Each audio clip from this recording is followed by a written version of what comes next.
Hi everyone, this is Dr. Tracy Jones, and this episode of Throwback Thursday features a series of podcasts. This is section 4 of a 5-part series of a speech my father gave titled Leadership. And our founder, Charlie Tremendous Jones, was quite passionate about leadership.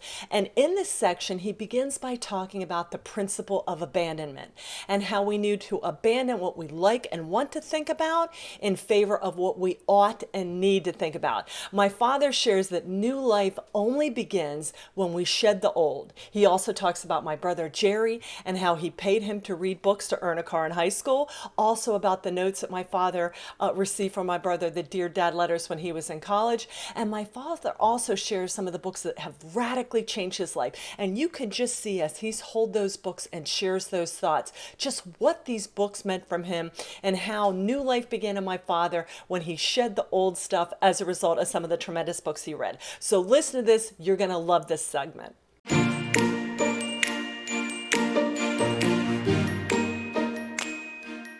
You're listening to Tremendous Leadership with Dr. Tracy Jones. The last price of leadership is abandonment, abandonment, abandonment. Now, abandonment for a Christian is different than the world. The Christian is what you can't do. The Christian is what can you do. The world is what's wrong with it for me to work my way to heaven. The Christian is not what's wrong, what's right about it. You see, my kids will say, well, Dad, why can't we do this? Listen, don't ask me why we can't do it. Just give me a reason why we ought to do it, and we'll do it. In the meantime, shut up. Why not talk about what can we do? It's like the trees out in front of my house, an old pin oak. Every winter, the leaves hang on all year long. The wind and sleet can't blow it off. Then the summer comes. The birds are sitting there, and not a wind, not a breeze, and here the leaves fall off. What happens? The wind couldn't take those leaves off. The sleet couldn't. But now there's no wind. New life. The mark of a Christian is this. The life sheds the old. You don't quit nothing. The store windows downtown here in Murfreesboro, they're filled with mannequins standing here tonight in the store windows. They don't do nothing wrong. We're not giving them the crown of righteousness. Why? Because the Christian life is not what don't you do, it's what do you do. It's abandonment. And that's why you see we could talk about a lot of things. Do you think about what you like to think about? Or what you ought to think about? Do you talk about what you like to talk about? Or what you ought to talk about? Do you do what you like to do? Do what you ought to do. You see, life is not to do what you like. Life is not to do what you like to do. Do what you ought to do. My son writes home from college. He says, Dad, when I do what I like to do and goof off and don't study, I find an exam time what I thought I liked to do or didn't like to do it.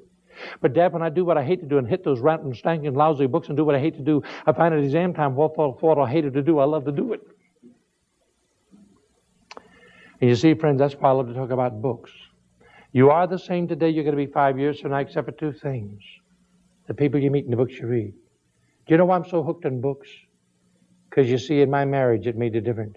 But in my children, it made a difference. One day, my oldest son, Jerry Jones, 14 years old, I'm going to tell you, he needed help, and it wasn't going to come from me. I would give him the help, but it wasn't the help he would respond to. And I got an idea, the power of books. And so, I got some books.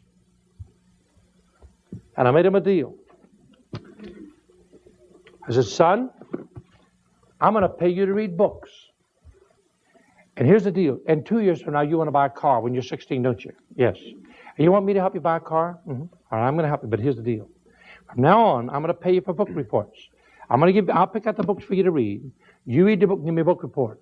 Every time I get a book report, I'll put $10 in the car fund. Give me another book report, I'll put $10 more in the car fund. So in 2 years, if you read in style, you'll drive in style. But you read like a bum, you're going to drive like a bum. Overnight, he developed a fantastic hunger for reading. He read 22 books. Did he buy a car? No, he kept the money and used my car and my gas. What kind of books did you say I had him read? Well, the first book I had him read was Dale Carnegie's book. You say, well, why would you have that boy read a worldly book like that? I'll tell you why I had him read a book. Because the first day he came down and said to his dad, there's a whole chapter in here on smiling and shaking hands. There's a whole chapter, and he took my hand, doctor, took my hand, and he shook my hand, and then he smiled at me. He smiled at me. 14 years old, smiling already. I couldn't believe it. I know saints who never smiled yet. They're 64 years old.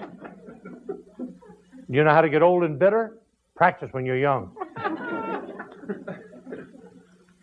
I had him read some Christian books, too, and inspirational books. I had him read Alan Redpath's book on victorious Christian living. I remember this book. Years ago, I was flying to Fort Lauderdale to speak to a group of Christian businessmen. And I was so discouraged. I tell you, I thought, what in the world, God, am I going down there to Florida to speak to them about peace and happiness? Well, I'm miserable. Somebody ought to come up here and talk to me. Why did I get in there and preach to them? And one of my secretaries gave me a book, Victorious Christian Living. I read it on the plane. You know what I did the whole way to Fort Lauderdale on that plane? I laughed and cried and cried and laughed and laughed and cried and cried and laughed. As I read that book of Joshua, every page was leaping out at me. This is the book that taught me. This is the book that taught me when I got off that plane that I would die. I'll die before I ever let my wife see me act discouraged again. Why? That's the book that taught me it's more sinful if you can count sin greater than sin. It's a greater sin to go to church drunk than it is to go. It's a greater sin to go to church discouraged than it is to be drunk. You say, you recommend I get drunk? No. But I'll tell you one thing, pal. You go to church drunk, if you got any brains, God will convict you. You'll realize what a dog you are. And yet every week I find Christians walking around discouraged and not a soul convicted about. You tell me who's done more harm in a church, a drunk or discouraged saints? You can pinpoint a drunk, but you can't pinpoint no lady who's wallowing in pity. That's the book. So I had Jerry read it. So we're driving to Sunday school one Sunday morning. I said, Jerry, how you get along with Alan Redpath? You know, he said, Dad. Dad said, everybody ought to read that book. And then, get this. He said, Dad, he said, no. He said, everybody ought to, he hit my leg, sit right there, hit my leg. Everybody ought to have to read that book. Hit my leg. First sign of life in 14 years. I want to wash my leg. You know what he said? Listen, folks. You know what he said to me when he said everybody ought to have to read the book? When he said everybody ought to have to read the book, that's the first time in his life that I sense a concern about anybody other than himself. And you know what? I know dozens of Christians and Christians who are grown-ups who got everything. I never sense a better concern about anything other than themselves.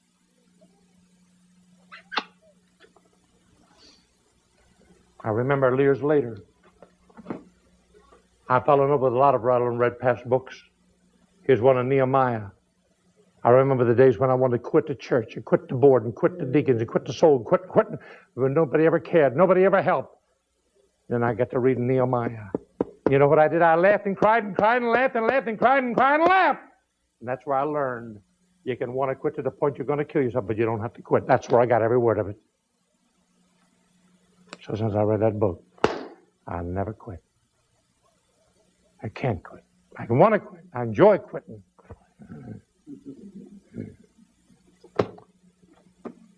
Charles Spurgeon. My, how I wish I could be a Bible school student. My, I wish I could be a go away and just seminary. But listen, folks, we all feel that way. When we hear Curtis, when we hear John, when we hear Dr. Rice and all the preachers preach of all, oh, God, isn't that wonderful? But listen, friend, we're called to Christ. We're called to work anyway. We're called to Christ. And then we find books like Spurgeon. You know the greatest, we talked about coming over here with John. The greatest public speaking book I've ever read. The greatest workers book I've ever read. The greatest motivation book I've ever read. Spurgeon's Lectures to My Students. And he has great doctrine in here. Let me tell you one of Spurgeon. Spurgeon says, I know God chose me before I was born because he never had any reason to choose me after I was born. Isn't that good? Amen. Isn't that good? That's dynamite. Well, I don't need seminary to figure that out. Woo! Here.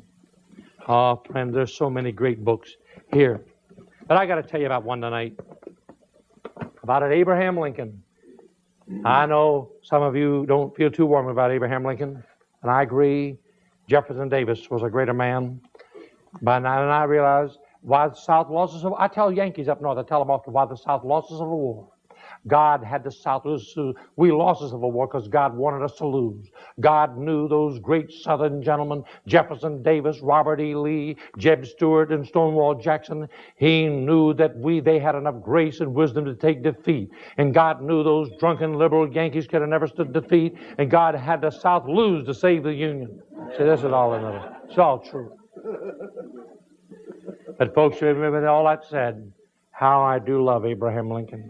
And I have volumes of Lincoln. Let me tell you about a man named Abraham Lincoln.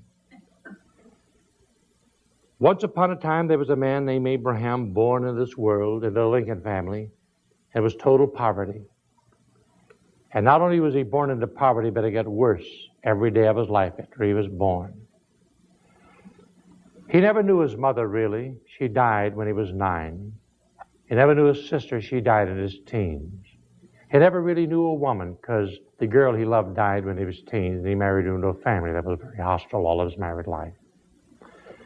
He had no education. He got 2 years, if that's what you call it. And he didn't read by candlelight in his cabin like the books used to tell us he did, because you see, he lived 7 people in one room.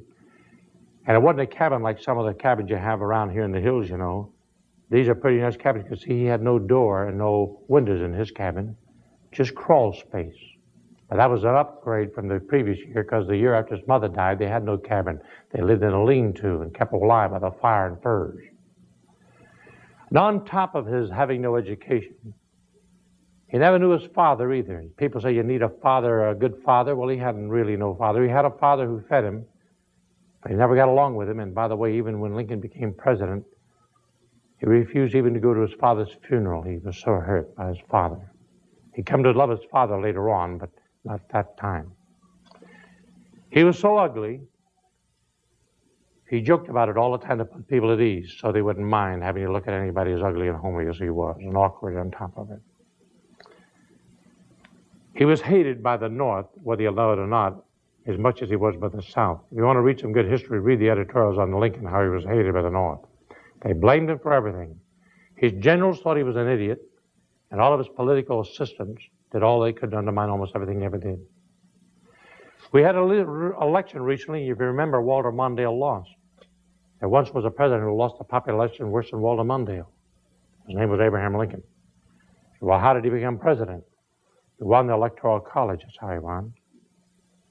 Never was a president so hated, even by the popular vote, that Lincoln was. But yet tonight, this man who had no self-esteem, and the Christians seem to be going crazy today over self-esteem, and I guess we ought to have good self-esteem. We seem to be going crazy over having a good self-image, and I hear that everywhere I go. Christian ought to have a good, well, that may be. But there once was a man born who had no self-esteem and had poor self-image, and on top of that, he had no church and he had no Christian fellowship in his life until all the very end. And yet today, if you go to England, you'll find in Westminster Abbey only one statue of a non-Britisher. You know who it is? Abraham Lincoln. They're making a movie in India now. Do you know who it's about? Not Gandhi, Abraham Lincoln. There's some places in the world that the name Jesus Christ is hated. But there's one name almost in every country in the world, Christian and non-Christian or whatever. There's one name that's respected universally. You know who it is? Abraham Lincoln. I want to ask you a question, ladies and gentlemen. How does a man who has no mother, no father, no home, no church, no fellowship, no self-esteem, how does he become the greatest, most revered name in the world? Well, if you read, you'll find out. He had one thing going for him. He loved to read. He only had 4 books until he was 10. Those 4 books were all he needed, a King James Version of the Bible. The Life of George Washington, the History of the United States,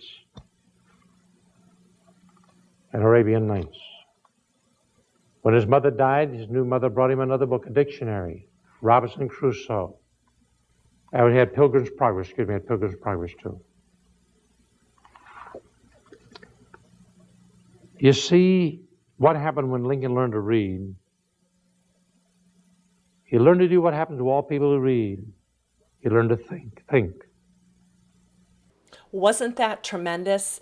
Now you can see why my father was such a book evangelist, because books transformed him into the most tremendous version of himself. And I love his closing line on Lincoln, that Lincoln learned to think as a result of developing his love of reading. My father and Lincoln sure shared a great deal in common. So check out the links to pick up the books that my father talks about. And you can get these on Amazon. There's links all throughout listed underneath the dialogue box and talking about this podcast. Also be sure and hit the subscribe button and leave us a note. Tell us what you thought. Maybe a book that changed your life. Also go over to tremendousleadership.com. You can pick up this speech in its entirety, and you can again pick up some of the other books that my father wrote or he talks about. And again, thanks for being a listener. Thanks for being a subscriber. Thanks for being a believer in the beloved power of books. And thank you for being part of our tremendous tribe. Have a tremendous Thursday, and we'll see you next week.